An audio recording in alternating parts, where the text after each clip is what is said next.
Hello Internet, my name is Andrew Eder, and welcome to another episode of Film Editorials. I've seen Mission Impossible Rogue Nation, and your mission, should you choose to accept it, is to watch this video, where I share my thoughts on it. This message will self-destruct in, well, never, because it'll be posted on YouTube, and as long as YouTube stays in business, it should never get taken down.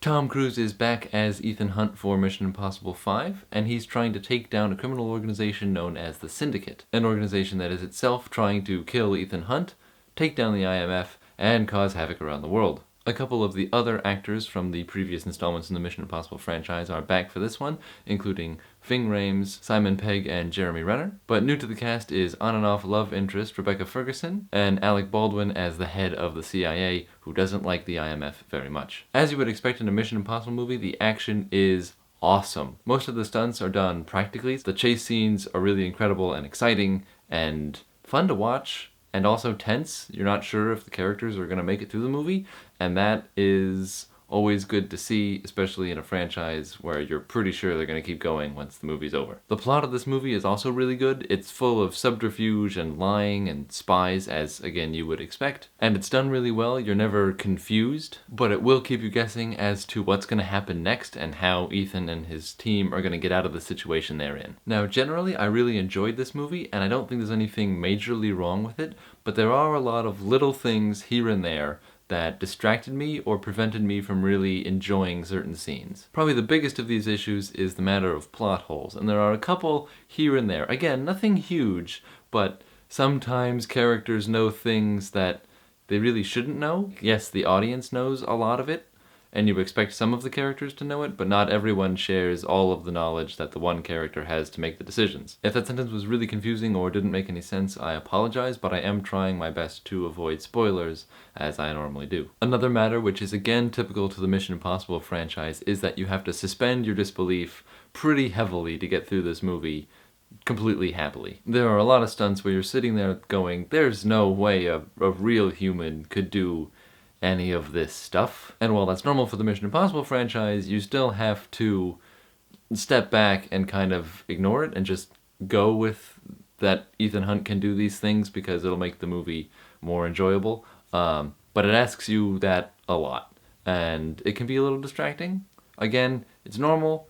If you can do that, the movie's going to be fine. But if you're really nitpicky and you want your movies to be completely factually accurate to real life, then you're probably not going to enjoy this movie that much. In a rather similar vein, there were a few times when I was watching the movie and I thought to myself, that's just silly. It usually happens around the sidekick characters, so Jeremy Renner's character, Simon Pegg's character. They do things that are silly or funny, and they are genuinely funny, and I get that they're doing it for laughs, but again, there's no way that people could, survive these things or do the things that they're claiming they're doing. If you just go with it and laugh along like the director and the writer, I'm sure, intended, it's going to be a good time, but if you're really critically analyzing and applying human, real-life logic to these films, it's not going to work 100% of the time. I also don't really agree with the casting choice for Alec Baldwin for head of the CIA. Now, it's pretty clear that they're trying to go for a Ralph Fiennes in Skyfall kind of character, but he really just comes across as his character from 30 Rock.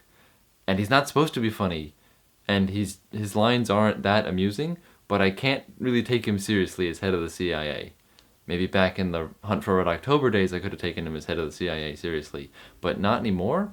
I don't know why I can't do that, but it was one of those things that felt silly and out of it, and too lighthearted for the series' own good. Also, like I mentioned, it felt like a ripoff of Skyfall. And then there's the matter of the rather painfully obvious product placement. Now, I get it, and I don't have a problem with product placement in general. I know that movies have to be made, and they cost a lot of money, so if you get someone else to help pay those bills, it goes more smoothly for you, the producer. But when Simon Pegg is hacking into a gate from the seat of his BMW with the BMW logo all over the place and him using features of the car, it feels more like a BMW commercial than it does a Mission Impossible movie, and that is distracting. It feels too obvious, and it feels weird. You don't want to see it. You have to see it sometimes, but when it's just right out there in the open, it's too much. The last thing I want to talk about today is concerning Rebecca Ferguson's character. Oh, she's written as a strong, independent woman, in so much as she kicks a lot of butt and doesn't need a whole lot of help when she does it. That being said, this movie does not pass the Bechdel test. She does not have a conversation with any other women. I think she's the only one in the movie, actually. And then, to drive the plot forward, she does need Ethan's help. That's because Ethan's supposed to be like this amazing super spy and stuff, but so is she, so it's not clear why she needs him to help her when she ends up just sitting on the sidelines for this big action sequence. So while she is really important to the plot and does drive a lot of things herself, visually, she's there pretty much just to be sexy. Now, don't get me wrong, she is sexy, but the camera lingers on her more than it should just to show off how she's sexy. For instance, the second time we meet her character, she's wearing a dress that really shows off her legs.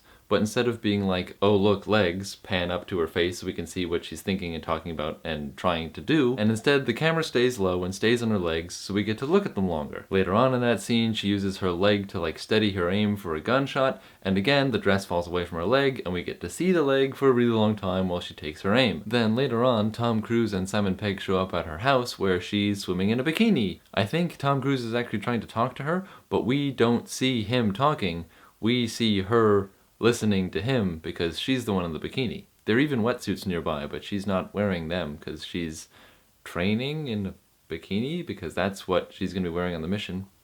No, it's not. A little bit later, she has to change her clothes. I won't get into why because that's a little spoilery, but she just takes her top off and the camera's looking at her back and you see a little bit of side boob. While it makes sense that she would be taking her top off in this situation, it doesn't make sense why we would have to watch that happen. It doesn't drive the plot forward. It doesn't do anything to advance the character development. It's just an attractive woman taking her clothes off. A couple of seconds later, she hops into a tight leather outfit so she can ride a motorcycle, and the camera angle is set up so that we get to look at her butt while she does it, because it's tight leather.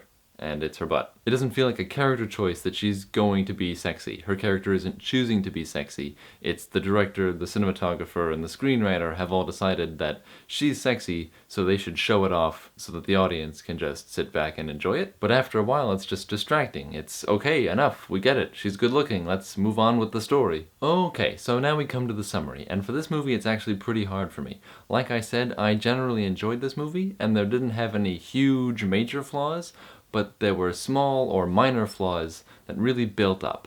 So, I'm gonna have to give Mission Impossible Rogue Nation 3 stars out of 5. The action and stunts are really good, the plot is twisting and will keep you guessing until just about the last second. On the other side of things, there are quite a few plot holes. It is a little hard to take this movie seriously because of how much you'll have to suspend your disbelief. The characters can get a little silly and there's so much product placement. And last but not least, it's slightly exploitative of Ferguson's sexiness.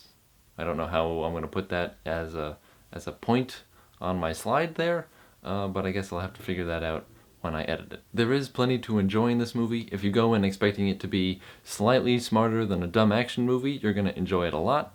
But if you expect it to be a perfect entry into the Mission Impossible franchise, it's not going to live up to your expectations. And for those of you who are wondering, my ranking of the Mission Impossible movies so far is 1, 4, 3, 5, 2. Okay, I think that's going to be it for today's video. Thank you for watching. What did you think of Mission Impossible Rogue Nation, and how do you think it compares to the other Mission Impossible movies? Let me know down below in the comments. Please don't forget to like, favorite, share, subscribe, follow me on Facebook and Twitter.